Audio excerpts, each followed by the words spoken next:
नमस्कार, मैं हूं राहुल सिन्हा। सत्ता के सभी न्यूज मित्रों का स्वागत है। सत्ता की शुरुआत में सत्ते पे सत्ता, यानी 7 खबरें और दिलचस्प जानकारियां। पहले आपको बताएंगे क्यों अचानक से इजराइल ने गाजा में युद्ध विराम टाल दिया और कैसे अब हमास पर उसके हमले और तेज हो गए। अब तक हमास के पतालोक में मौजूद 400 सुरंगों को इजराइल ने तबाह कर दिया है। इस पर सत्ता की एक विस्फोटक कुंजी बस अब से थोड़ी देर में होगी। फिर नेतन्याहू के उस ऑर्डर की बात जिसने हमास के कमांडर्स की सांसों को अटका दिया है। नेतन्याहू ने अपनी खुफिया एजेंसी मोसाद को निर्देश दिया है कि हमास के कमांडरों को ढूंढ ढूंढ कर खत्म किया जाए। हिट लिस्ट में कौन कौन है ये भी आपको दिखाएंगे, लेकिन पहले देश की कुछ बड़ी खबरें आपको बता दें। पनौती वाले बयान पर चुनाव आयोग ने राहुल गांधी को नोटिस जारी किया है। राहुल ने राजस्थान की एक रैली से पीएम पर विवादित बयान दिया था। इस पर चुनाव आयोग ने राहुल से 25 नवंबर तक जवाब मांगा है। राजस्थान के सियासी रण में आज लाल डायरी खूब ट्रेंड हुई। आज अमित शाह ने कहा कि यह लाल डायरी कांग्रेस के भ्रष्टाचार का प्रतीक है। बदले में गहलोत ने पूछ लिया, जब लाल डायरी है तो कार्रवाई क्यों नहीं करते। इस पर जुबानी तीरों से भरी हमने आपके लिए एक कुंजी तैयार की है। आज प्रधानमंत्री मोदी ब्रजरज उत्सव में शामिल होने के लिए मथुरा पहुंचे, जहां उन्होंने सबसे पहले श्री कृष्ण जन्मस्थान के दर्शन किए और करीब 20 मिनट तक पूजा अर्चना की। पीएम आज मीराबाई की जयंती पर डाक टिकट और 525 रुपए का सिक्का जारी किया। उन्होंने डीप फेक वीडियो रोकने के लिए सरकार कानून बनाने की तैयारी में है। आज केंद्रीय मंत्री अश्विनी वैष्णव ने डीप फेक को लोकतंत्र के लिए नया खतरा बताया। माना जा रहा है कि अगले कुछ हफ्तों में यह ड्राफ्ट तैयार हो सकता है। पीएम ने कुछ दिन पहले ही डीप फेक वीडियोज पर अपनी चिंता जाहिर की थी। बड़ी खबर उत्तरकाशी से भी है, जहां 12 दिनों से सुरंग में फंसे 41 मजदूर नई जिंदगी से अब सिर्फ लगभग 10.2 मीटर दूर हैं। हालांकि मशीन खराब होने की वजह से रेस्क्यू में देरी हुई है और कल से अब तक सिर्फ 1.8 मीटर ही ड्रिल हो पाया है। इस पर भी हम आपको पूरा अपडेट देंगे। तो सत्ता की शुरुआत करते हैं और सबसे पहले आपको दिखाते हैं युद्ध विराम टलने के बाद गाजा में फिर कैसे कोहराम शुरू हो गया।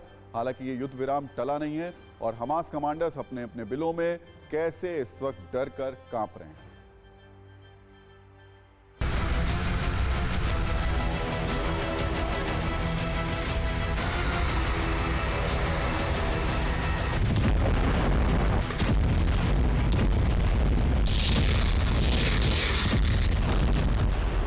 टला युद्ध विराम, फिर से बम बम कोहराम।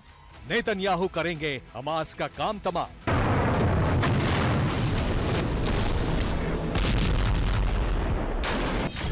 हमास कमांडर्स की हिट लिस्ट तैयार। मोसाद ने जारी किया डेथ वारंट।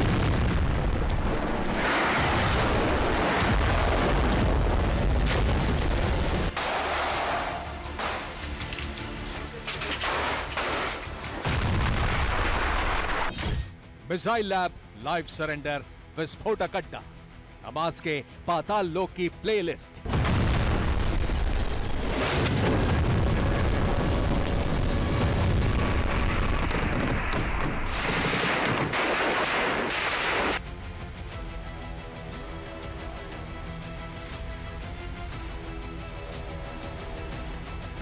इस्राइल पर हिजबुल्लाह का वीडियो बम। नेतन्याहू बोले, बर्बाद कर देंगे हम।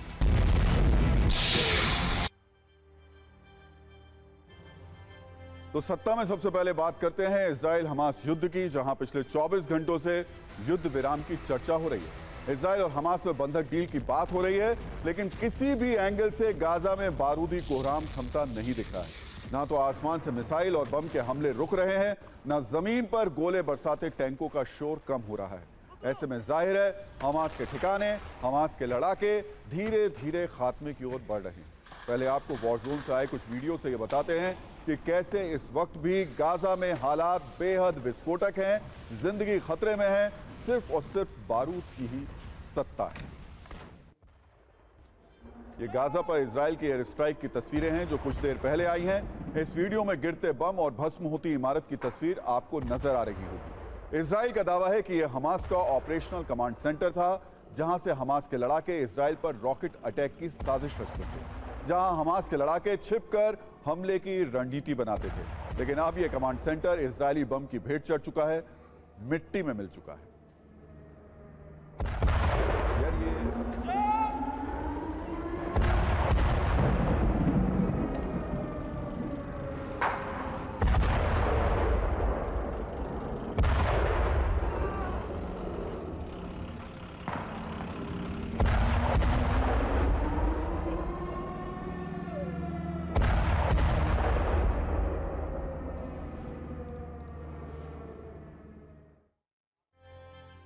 इसके अलावा इजराइल की सेना ने हमास की एंटी टैंक लॉन्च पोस्ट को भी उड़ा दिया। मतलब यह कि गाजा में इजराइल के ताबड़तोड़ हमले लगातार जारी हैं। इजराइल लड़ाकू विमान बारूदी गदर ला रहे हैं।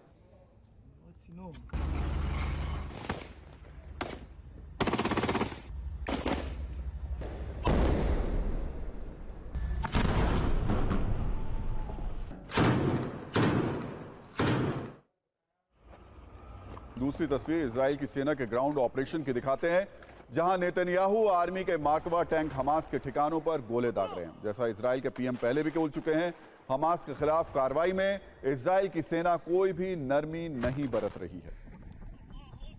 हमले सिर्फ इजराइल नहीं कर रहा है, जब भी मौका मिलता है हमास अपना दम दिखा देता है। उत्तरी गाजा में हमास के लड़ाकों ने आईडीएफ के टैंकों को आरपीजी से तबाह कर दिया।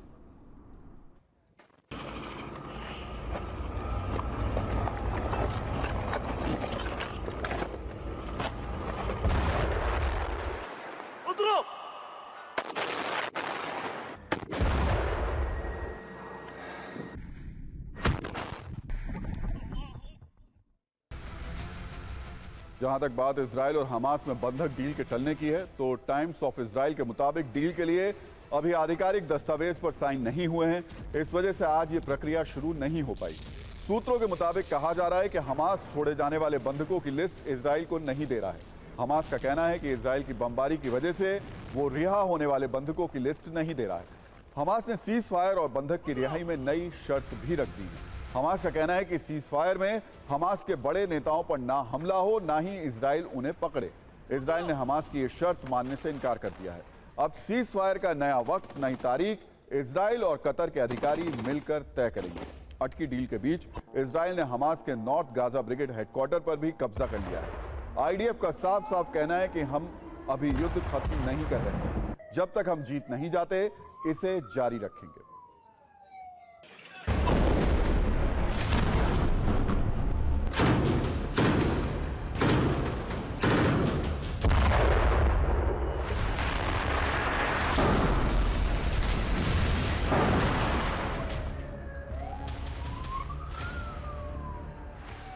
לפנות בוקר הממשלה קיבלה החלטה, ואני מאמין בכל ליבי, וכך גם חבריי, שזוהי ההחלטה הנכונה. המתווה שהושג לא יכלול שחרור רוצחים.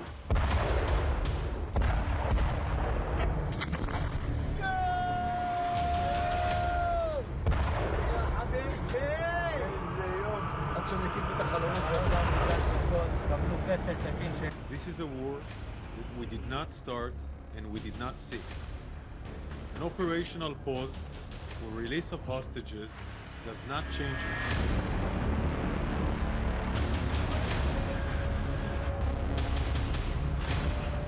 Israel is still at war with Hamas, and we are committed achieving our goals.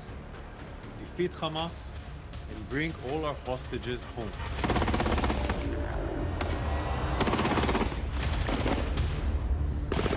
More than 5,300 Palestinian children have been reportedly killed in just 46 days. This is unprecedented. In other words, today, the Gaza Strip is the most dangerous place in the world to be a child. और सत्ता में अब बात करते हैं Israel के उस secret plan की, जिससे हमास चीफ हानिया का नाम हिट लिस्ट में है। बंधकों को लेकर डील के बीच इजराइल ने साफ शब्दों में कहा कि वो आम नागरिकों का खून बहाने वाले एक भी कमांडर को जिंदा नहीं छोड़ेगा। इजराइल के पीएम नेतन्याहू के तेवर से तो यही लग रहा है कि वो हमास के सारे टॉप कमांडर्स को मृत्युदंड देने का मन बना चुके हैं और इस प्लान को अंजाम सुनियोजित तरीके से दिया जाएगा। हमास पर हमले को लेकर जो खुलासा हुआ है, उसके मुताबिक इजराइल के पीएम नेतन्याहू ने खुफिया एजेंसी मोसाद को आदेश दिया है, जिसमें कहा गया है कि हमास के टॉप कमांडर्स को खत्म करो। यह जोर देकर कहा गया है कि चाहे दुनिया में जहां भी हमास के लीडर या कमांडर एक्टिव हों, उन्हें तलाशो और खत्म कर दो। सबसे बड़ी बात, हमास लीडर की टारगेट किलिंग वाले आदेश के बाद अब मोसाद एक्शन में आ गया है।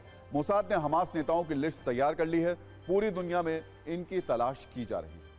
पिछले 1.5 महीने से इजराइल के लिए सबसे बड़ी मुसीबत हमास के यही टॉप कमांडर्स हैं, जो दुनिया में चाहे जहां भी छिपे हों, इजराइल को लहूलुहान करने की रणनीति बनाते हैं। गाजा में मौजूद हमास के लड़ाकों को निर्देश देते हैं, हथियार मुहैया कराते हैं, पैसा मुहैया कराते हैं। इजराइल की सेना पर आघात करते हैं। ये कमांडर्स नेतन्याहू के लिए सिरदर्द बने हुए हैं। हालांकि पिछले 48 दिन के युद्ध में इजराइल के हमास के कई टॉप कमांडर्स को इजराइल ने मार गिराया है। फिर भी आज की तारीख में हमास अपनी शक्ति दिखा रहा है। इसकी वजह है वो बचे हुए कमांडर्स जो अभी भी एक्टिव हैं। अगर इन कमांडर्स की ग्रेडिंग की जाए तो सबसे पहले आपको ए ग्रेड के 3 कमांडर से हम मिलवा देते हैं जो पूरी दुनिया में कुख्यात हैं। पहला नाम है इस्माइल हानिया, जिसका जिक्र बार बार हो रहा है क्योंकि ये वही शख्स है जो इस वक्त हमास का मुखिया है। दावा है कि ये अभी कतर में बैठा हुआ है, वहीं से इजराइल के खिलाफ पूरी रणनीति बनाता है। दूसरा नाम है मोहम्मद डाइफ, जो पिछले 2002 से हमास की सैन्य शाखा का प्रमुख है। इसे इजराइल पर 7 अक्टूबर को जो हमला हुआ था उसका मास्टर माइंड माना जाता है। तीसरा नाम है याह्या सिनवार, जिसको लेकर कहा जा रहा है कि यह इजराइल के एक्शन से डरकर उत्तरी गाजा से दक्षिण गाजा में भागकर छिपा हुआ है। चौथा नाम है अबू अबैदा, यह हमास की मिलिट्री विंग का प्रवक्ता है। कई बार इजराइल को खुलेआम धमकी दे चुका है।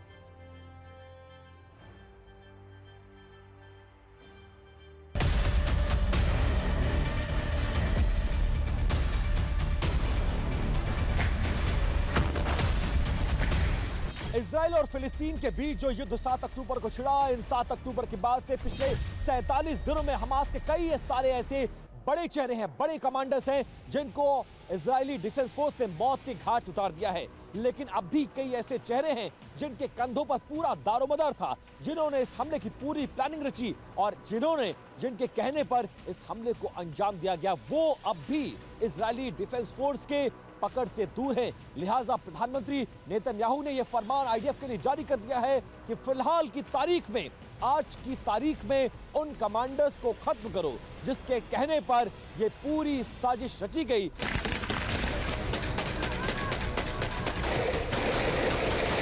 इस्माइल हानिया तो सिर्फ एक बड़ा कमांडर है, उसके अलावा उसका अपना डिप्टी चेयरमैन सालेह अल अरूरी वो भी टारगेट पे होगा।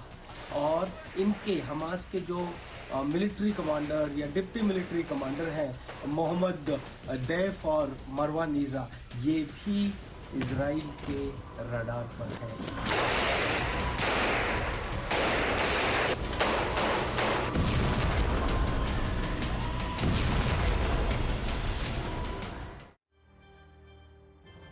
तो हमास के अब तक कुल 65 से ज्यादा बड़े कमांडर्स मारे जा चुके हैं, लेकिन इस युद्ध में कम से कम 10 ऐसे कमांडर्स मारे गए हैं जिससे हमास की कमर टूट गई है। इनमें से एक नाम है अली कादी का। इसने ही 7 अक्टूबर को हमले का नेतृत्व किया था। हमास के पॉलिटिकल ब्यूरो प्रमुख जकारिया अबू मुअम्मर को भी आईडीएफ ने मार गिराया है। अबू मुअम्मर ने इजराइल पर हमले की पूरी रणनीति बनाई थी। बिलाल अल कद्र भी मारा जा चुका है। यह दक्षिणी नुकबा फोर्स का कमांडर था। किबुत्स में नरसंहार का जिम्मेदार इसी को माना जा रहा है। हमास का नेशनल सिक्योरिटी इंचार्ज मतेज ईद भी मारा जा चुका है। गाजा से ऑपरेशन की जिम्मेदारी इसी पर थी। गाजा पट्टी में हमास के लिए फंड की व्यवस्था करने वाले अबू शामला को भी आईडीएफ ने मार गिराया है। हमास का वायुसेना चीफ अबू मेरात भी मारा जा चुका है। इजराइल पर रॉकेट हमलों का जिम्मेदार इसी को बताया गया था। इन कमांडर्स के मारे जाने के बाद अब अहमद मूसा और प्लाटून कमांडर अम्र अल हांडी भी मारा गया। यानी हमास के टॉप लाइन में अब कुछ ही लोग बचे हैं। जो बचे हैं वो कतर के 5 स्टार में होटल एक है, वहां पर छिपकर बैठे हुए हैं। आपको बता दें, ये वही मोसाद है जो ऑपरेशन रेथ ऑफ गॉड के लिए पूरी दुनिया में मशहूर है। मोसाद ने म्यूनिक ओलंपिक के दौरान हमले का बदला एक एक आरोपी को चुन चुनकर मार कर लिया था। इस ऑपरेशन में 20 साल लग गए थे, लेकिन किसी को मोसाद ने बख्शा नहीं। मारने से पहले हर दुश्मन को संदेश भेजा, हम ना तो भूलते हैं ना ही माफ करते हैं। और इस वक्त मेरे सहयोगी तेल अवीव से विपिन चौबे मौजूद हैं। विपिन, पूरी दुनिया इस वक्त उस सीज फायर की तरफ देख रही है, उस संधि की तरफ देख रही है जिसमें कहा जा रहा है कि बंधकों को छोड़ा जाएगा। ऐन मौके पर अचानक सब कुछ बदल गया, युद्ध बल्कि और तेज होता हुआ नजर आ रहा है। हुआ क्या आखिर? देखिए, यही एक जो शर्त है जो रिपोर्ट आपने दिखाई राहुल जी, उसमें जो हमास है वो ये चाहता है कि एक शर्त इसमें और मेंशन कर दी जाए। वो शर्त क्या है? वो शर्त ये है कि हमास ये कह रहा है कि सीज फायर के दौरान चाहे वो गाजा पट्टी का इलाका हो या फिर गाजा से बाहर किसी भी देश का मामला हो, वहां पर बैठे हमास के कमांडर, हमास के बड़े चेहरे या हमास के लड़ाकों को सीज फायर के दौरान आप नहीं छुएंगे। बस यही बात बिगड़ गई और इसी बात को लेकर इजराइल ने साफ कर दिया कि हम इस पर राजी नहीं हैं। आपको बंधकों को छोड़ना है तो छोड़िए, नहीं छोड़ना तो मत छोड़िए, लेकिन हम इस पर राजी नहीं होंगे और इसी के चलते बात बिगड़ी है, बात डिटेल हो गई। कल सुबह की गुंजाइश बताई जा रही है, लेकिन संभावना बहुत कम नजर आ रही है। राहुल जी, बहुत बहुत शुक्रिया विपिन ये जानकारी देने के लिए। सत्ता में अब बात हमास के उस पाताल लोक की कर लेते हैं जिसे इजराइल ढूंढ ढूंढ कर मिट्टी में मिला रहा है। इजराइल की फोर्स हमास की सबसे बड़ी ताकत को तेजी से खत्म कर रही है। ये ताकत हमास की वो सुरंगें हैं जिनसे उसे ऑक्सीजन मिलती है, शक्ति मिलती है, और अब इन्हीं सुरंगों को इजराइल पाउडर बनाने का काम कर रहा है। इजराइल ने दावा किया है कि अब उसने हमास की 400 सुरंगें तबाह कर दी हैं और ये काम उसने पिछले 25 दिनों में किया है, जब उसने 27 अक्टूबर को गाजा में ग्राउंड ऑपरेशन शुरू किया था। हालांकि अब भी गाजा में हमास की करीब 900 सुरंगें बाकी हैं जिन्हें खत्म करना उसके लिए एक बड़ी चुनौती है। इजराइल हमास के पाताल लोक पर जिस तरीके से चोट कर रहा है उसके बहुत से वीडियो लगातार सामने आए हैं। हम सबसे पहले इन वीडियो की एक प्लेलिस्ट आपको दिखा देते हैं। इनमें कुछ वीडियो में टनल के अंदर हमास की मिसाइल लैब मिली है, तो कुछ सुरंगों में प्रवेश द्वार आम लोगों के घरों में बरामद हुए हैं। आज हम आपको हमास के लड़ाकों का लाइव सरेंडर का एक वीडियो भी दिखाएंगे। उसके बाद आईडीएफ ने उसका क्या किया, ये सब कुछ बाकायदा शूट भी किया गया।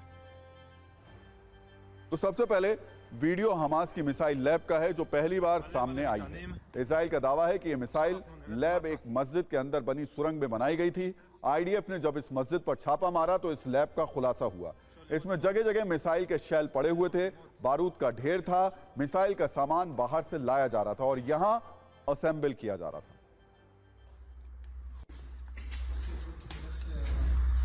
אפשר לראות פה את כל סוגי המרגמות והרקטות השונות, מרומים שונים מכל מיני סוגים, חומרי חבלה. פה הם ישבו ותכננו ובנו את כל הרקטות במעבדה הזאת שנמצאת מתחת למסגד. और अब आपको एक एक करके हमास की कुछ और सुरंगों की तस्वीरें दिखाते हैं। ये टनल एक घर के अंदर बनाई गई थी और इसका एग्जिट पॉइंट अल शिफा अस्पताल में निकलता है, यानी वो अस्पताल जिसे हमास ने एक तरीके से अपना कमांड सेंटर बनाया हुआ था। आईडीएफ के मुताबिक हमास के लड़ाके लगातार इस सुरंग का इस्तेमाल भी कर रहे थे और कई इससे भागने में भी सफल हो गए। यहाँ बड़ी तादाद में गोला बारूद बरामद हुआ। You have the warriors here. Our warriors here are working on the tunnel shaft, and then you can see the tunnel shaft. It was covered with the floor. We had to remove the floor and understand this tunnel shaft. Now we're going down inside the tunnel shaft. Just imagine how people are building tunnels underneath a home in a room that has a classroom. And here you can see we're entering into the tunnel. तो जिस वक्त Israel की सेना के जवाब Gaza में operation पाताल लोक को जवान उसके अंजाम दे रहे थे, उस वक्त उन्हें एक सुरंग में हमास का लड़ाका जिंदा मिल गया। इस सुरंग पर जब इजराइल सेना ने अटैक किया तो हमास के लड़ाके बाहर निकल आए, जो वैसे तो हथियारों से लैस थे, लेकिन सुरंग से बाहर आते ही उन्होंने सरेंडर कर दिया।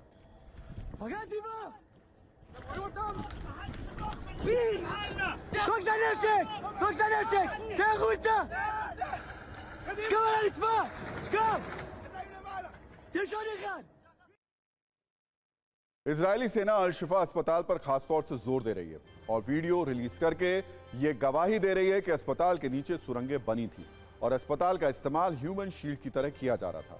अल शिफा अस्पताल के नीचे करीब 1 से 2 किलोमीटर की सुरंग मिली है। इस सुरंग के अंदर दर्जनों कमरे बने हैं जिनमें सुख सुविधा का सारा इंतजाम किया गया था। यहां से भी बड़ी संख्या में हथियार मिले।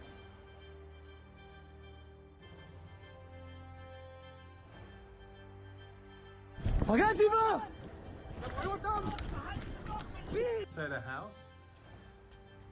You have the warriors here. Our warriors here are working on the tunnel shaft, and then you can see the tunnel shaft.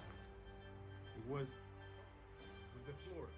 अब हम आपको बताते हैं कि कैसे नेतन्याहू के बदले की आग में जलता हुआ गाजा अब सुरंग मुक्त गाजा बनने की ओर निकल पड़ा है। Inside the tunnel shaft. और ये सबसे महत्वपूर्ण अब जो खबर हम आपको बताने वाले हैं, क्योंकि ये पूरी की पूरी लड़ाई जो असल में इजराइल के लिए सबसे ज्यादा चुनौतीपूर्ण बनी हुई है वो है ये सुरंगें। और इन सुरंगों को हालांकि इजराइल की जो सेना है आईडीएफ वो लगातार तबाह करती जा रही है, लेकिन उसके बावजूद कुछ एक जगह है जहां हमास का हाथ उनसे ज्यादा भारी हो जाता है, उनके लिए ज्यादा मुश्किलें खड़ी करता है। आईडीएफ के मुताबिक अभी तक उसने 400 सुरंगों के प्रवेश द्वार नष्ट किए और बाकी की 900 सुरंगों को भी चुन चुनकर मिटाने का वो काम कर रहा है। इनमें से कई सुरंग तो 80 मीटर से भी ज्यादा गहरी हैं। जिन टनल्स तक इजराइल की सेना अब तक पहुंच गई है, वहां से उसे बड़ी कामयाबी भी मिली है। इसमें इजराइल की सेना को सुरंगों का मैप, बंकर्स की लोकेशन, गोला बारूद का भंडार, खाने पीने का स्टोर भी मिला है, जिसके जरिए हमास के लड़ाके लंबे समय तक सुरंगों में ही छिपकर रहते हैं। इसके अलावा इन सुरंगों में बाकायदा ऑक्सीजन का भी इंतजाम किया गया है। आपको बता दें, यह दावा किया जाता है कि हमास के सुरंगों का यह नेटवर्क पूरे गाजा में करीब 500 किलोमीटर दायरे में फैला है और इनकी संख्या लगभग 1300 से भी ज्यादा बताई जाती है। हालांकि इनमें से 400 सुरंगें खत्म हो चुकी हैं। इन सुरंगों को हमास की लाइफ लाइन भी कहा जाता है, क्योंकि इन्हीं सुरंगों के अंदर हमास का कमांड सेंटर है। कई सुरंगों का रास्ता इजराइल बॉर्डर तक भी जाता है। इनमें हथियार रखने की जगह है। ये लंबे समय तक छिपने का अड्डा है, छिपकर हमला करने वाली सबसे महफूज लोकेशन है। और सबसे चौंकाने वाली बात ये कि ये सुरंगें आबादी वाले इलाके में मौजूद हैं, जिनके एंट्री और एग्जिट पॉइंट स्कूलों, अस्पतालों और मस्जिद में हैं। अब आपको हमास के अस्पताल लोग पर एक रील भी दिखा देते हैं।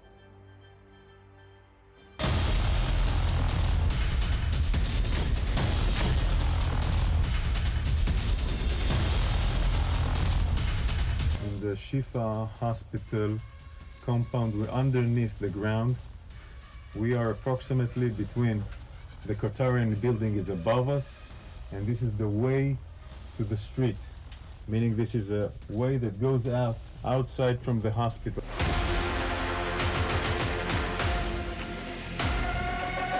Rooms that were built in order to contain people, but this room is an operational room that had communication with electricity provided from the sources of the hospital, meaning the hospital is providing electricity.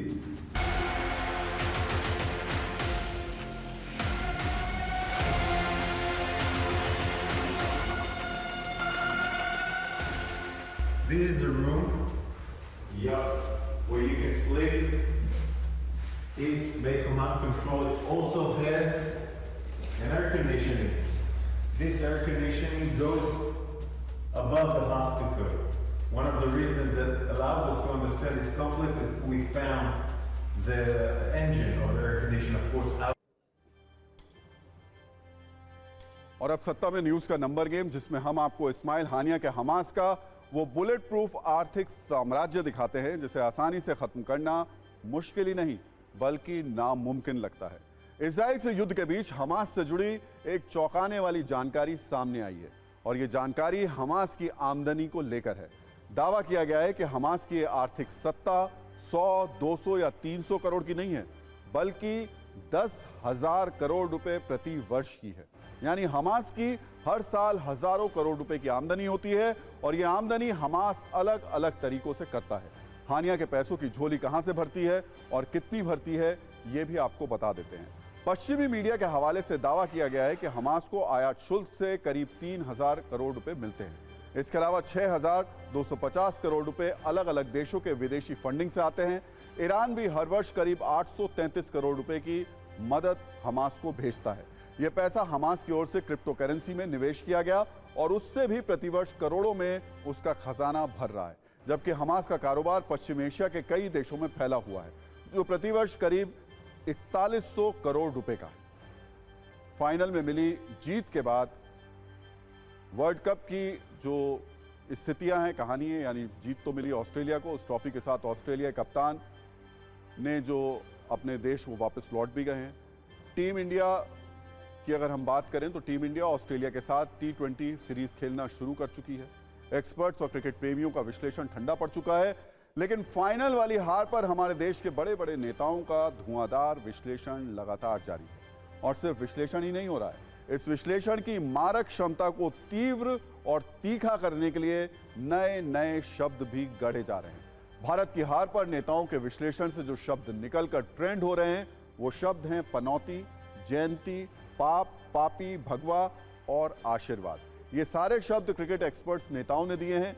चाय की दुकान से लेकर drawing room और social media तक पर इसकी खूब चर्चा हो रही है। इस चर्चा को ध्यान में रखते हुए हमने भी नेताओं के विश्लेषण पर सत्ता की एक छोटी सी कुंजी तैयार की है, जिससे हमारे न्यूज मित्र समझ पाएंगे कि नेता राजनीति के अलावा खुद को क्रिकेट का भी महान जानकार समझते हैं। दरअसल फाइनल में मिली हार के विश्लेषण की शुरुआत सबसे पहले कांग्रेस के पूर्व अध्यक्ष राहुल गांधी ने की। राहुल गांधी ने एक सभा में हार के लिए पनौती को जिम्मेदार ठहराया। उन्होंने कहा कि पीएम मैच देखने गए, हमारे लड़के दबाव में आ गए और भारत हार गया। राहुल गांधी को जवाब दिया असम के सीएम हिमंता बिस्वा शर्मा ने। उन्होंने कहा जिस दिन भारत विश्व कप फाइनल हारा उस दिन इंदिरा गांधी की जयंती थी और वो बीसीसीआई से कहना चाहते हैं कि अगर आपके पास विश्व कप का फाइनल मैच है तो हिसाब किताब कर लें कि वो दिन गांधी परिवार से जुड़ा नहीं होना चाहिए, वरना देश हार जाएगा। पनौती वर्सेस जयंती वाला युद्ध चल ही रहा था कि एंट्री हुई ममता बनर्जी की। वो एक कदम और आगे बढ़ गई। उन्होंने कहा कि विश्व कप में हमारी टीम ने पापियों की मौजूदगी वाले मैच को छोड़कर बाकी सभी मैच जीते हैं। ममता बनर्जी ने अपने विश्लेषण को यही नहीं रोका, उन्होंने ये भी जोड़ा कि अगर वर्ल्ड कप फाइनल अहमदाबाद की जगह मुंबई या कोलकाता में होता तो भारत जरूर जीतता। उन्होंने ये भी कहा कि हमारे खिलाड़ी भगवा रंग की जर्सी नहीं पहनना चाहते, उन्हें जबरन पहनाई जाती है। यानी एक दो नहीं, ममता बनर्जी ने हार के कई कारण बता दिए, पापी, भगवा और क्रिकेट का मैदान। इस सब के बीच डायलॉग्स वाले मैदान में अखिलेश यादव ने भी एंट्री ले ली। उन्होंने अपने विश्लेषण में यह पाया कि मैच लखनऊ में होता तो भगवान विष्णु और भारत रत्न अटल बिहारी वाजपेयी का आशीर्वाद मिलता तो भारत जरूर जीत जाता। यानी टीम इंडिया खिलाड़ियों के खराब प्रदर्शन के कारण नहीं, बल्कि पनौती, जयंती, पापियों का पाप और भगवान का आशीर्वाद नहीं मिलने के कारण हारी है। जी हाँ, यही हमारे नेताओं का विश्लेषण है। एक बार खुद उनसे सुनिए कि भारत किन किन कारणों से क्रिकेट का ये मैच हार गया था।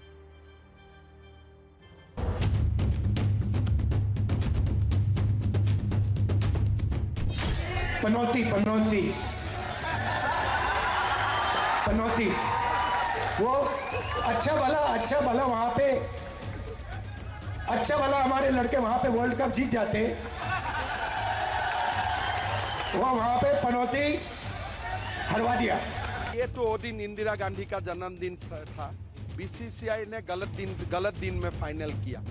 वो तो करना ही नहीं सही है। इंदिरा गांधी का जन्मदिन से अगर वर्ल्ड कप का फाइनल होगा तब तो गड़बड़ी होने वाला ही था।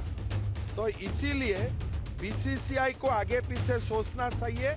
कोई गांधी फैमिली का जन्मदिन का दिन में कोई भी फाइनल नहीं करना चाहिए।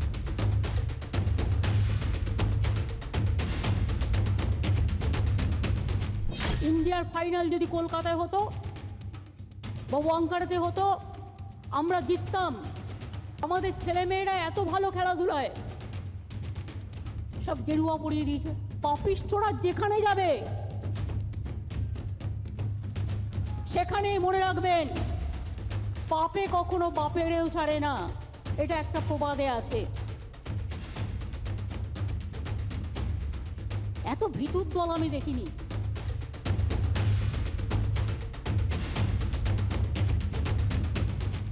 ये मैच गुजरात में हुआ है।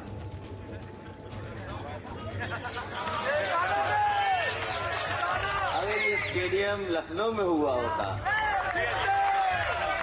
और उन्हें आशीर्वाद बहुतों का मिलता। टीम को आशीर्वाद एक तो भगवान विष्णु का मिलता क्योंकि कान्हा नाम से है वो स्टेडियम। भगवान के साथ साथ अटल बिहारी वाजपेयी जी का भी आशीर्वाद मिलता और इंडिया जीत गई होती।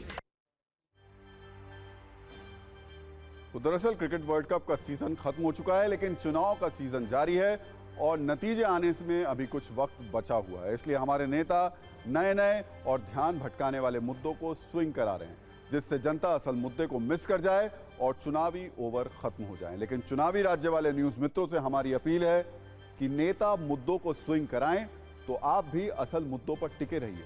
नेताओं पर सवालों की गेंदें फेंकते रहिए, क्योंकि आपका चुनावी वर्ल्ड कप 5 वर्षों के बाद अब आएगा।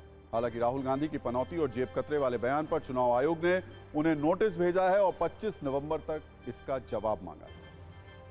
उधर पनौती वर्सेस जयंती की जंग है। इधर लाल डायरी पर आज राजस्थान में चुनाव प्रचार के आखिरी दिन बड़े बड़े नेताओं के बीच जुबानी फायरिंग हुई। चुनाव प्रचार के आखिरी दिन गृह मंत्री अमित शाह ने एक प्रेस कॉन्फ्रेंस की और इसमें लाल डायरी को मुद्दा बनाया। अमित शाह ने कहा कि लाल डायरी कांग्रेस के भ्रष्टाचार का प्रतीक बन गई है। अशोक गहलोत ने तुरंत इसका जवाब दिया और कहा कि अगर इनके पास लाल डायरी है तो कार्रवाई क्यों नहीं करते। अमित शाह ने हमले को और तीखा करते हुए कहा कि लाल डायरी से लोग इतना डर गए हैं कि इस दिवाली लाल डायरी की बिक्री नहीं हुई। गहलोत ने इस पर भी चुनौती दी और कहा कि लाल डायरी का मुद्दा बकवास है, दम है तो लाल डायरी को ईडी के सुपुर्द कर दें। इसके अलावा भी दोनों नेताओं ने अपनी अपनी पार्टी के पक्ष में चुनावी माहौल बनाने की बहुत कोशिश की। अमित शाह ये साबित करने में लगे हैं कि गहलोत की विदाई तय है, तो अशोक गहलोत अपनी जनता के वोट के लिए अपनी योजनाओं को गिनाते नजर आ रहे हैं। लाल डायरी पर अमित शाह बनाम अशोक गहलोत की जंग हुई तो पीएम मोदी ने राजस्थान के देवगढ़ में चुनाव प्रचार किया। यहां नरेंद्र मोदी ने कांग्रेस के उन नेताओं पर हमला किया जो उन्हें अपशब्द कहते हैं। पीएम ने कहा जो बीजेपी की ताकत को जानते ही नहीं, उनको लगता है कि मोदी को अपशब्द कहेंगे तो उनकी गाड़ी चल जाएगी, लेकिन उनको पता नहीं ये होने वाला नहीं है।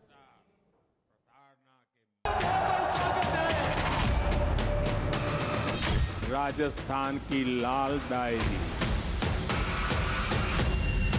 पूरी कथा लाल डायरी में लिखी है। कहाँ की लाल डायरी, कहाँ की लाल डायरी? कि उनको लाल डायरी से डर लगता है, लाल डायरी से। डायरी लाल है, कारनामे काले हैं। कांग्रेस की भ्रष्टाचार लाल डायरी भ्रष्टाचार का प्रतीक हुआ है। दीपावली की डायरियां जो निकलती है उसमें आज सबसे कम डिमांड अगर है तो लाल कलर की डायरी की डिमांड है, क्योंकि सबको डर है कि मैं शुभकामनाओं के लिए लाल डायरी दूंगा तो वो भ्रष्टाचार का प्रतीक न माना जाए। कहाँ की लाल डायरी? ईडी के पास में 50 छापे पड़ चुके राजस्थान के अंदर, ईडी के इनकम टैक्स के 50 छापों में कोई पॉलिटिशियन पकड़ा गया आज तक? कोई ब्यूरोक्रेट पकड़ा गया? वो छापा हुआ क्या है? साथियों, कल मैंने कांग्रेस के शाही परिवार पर कुछ सवाल उठाए। ऐसा तीर लगा जी, ऐसी गोली निशाने पर लग गई, आधे घंटे में तो पूरी कांग्रेस हिल गई। आके कांग्रेस में हर कोने में से चाऊ चाऊ चाऊ चाऊ करके टूट पड़े। राजस्थान में आज चुनाव प्रचार खत्म हो गया। 25 नवंबर को यहां वोट डाला जाएगा। इसके बाद 30 नवंबर को तेलंगाना में चुनाव है। राजनीतिक पार्टियों का फोकस अब धीरे धीरे राजस्थान से तेलंगाना की तरफ शिफ्ट होता जा रहा है। वैसे चुनाव और प्रचार के लिए अब गिने चुने दिन ही बचे हैं, क्योंकि 3 दिसंबर को नतीजे आने हैं और उस दिन तय हो जाएगा कि अगले 5 वर्ष किसकी सत्ता रहेगी। वैसे आज प्रधानमंत्री नरेंद्र मोदी राजस्थान में चुनावी रैली के बाद मथुरा पहुंचे। यहां उन्होंने श्री कृष्ण जन्मस्थान में पूजा अर्चना की। मथुरा में पीएम मोदी ब्रजरज महोत्सव और मीराबाई की 525वें जन्मोत्सव पर आयोजित कार्यक्रम में हिस्सा लेने पहुंचे। हालांकि ये पूरी तरीके से गैर राजनीतिक कार्यक्रम है, लेकिन मथुरा का बड़ा हिस्सा राजस्थान के भरतपुर से लगता है। राजस्थान के बड़े हिस्से में मथुरा की ब्रज संस्कृति का अच्छा खासा प्रभाव है। कृष्ण की भक्ति में अपना जीवन समर्पित करने वाली मीराबाई का संबंध राजस्थान से ही है। वो राजस्थान के पाली जिले के कुड़की गांव में पैदा हुई थी। उनका विवाह भी प्रसिद्ध मेवाड़ राजघराने में ही हुआ था। ऐसे में मथुरा में मीराबाई की जयंती पर आयोजित कार्यक्रम से राजस्थान के वोटरों को संदेश जा सकता है और पीएम मोदी के राजस्थान के सीमावर्ती मथुरा में जाने का सियासी फायदा चुनाव में मिल सकता है।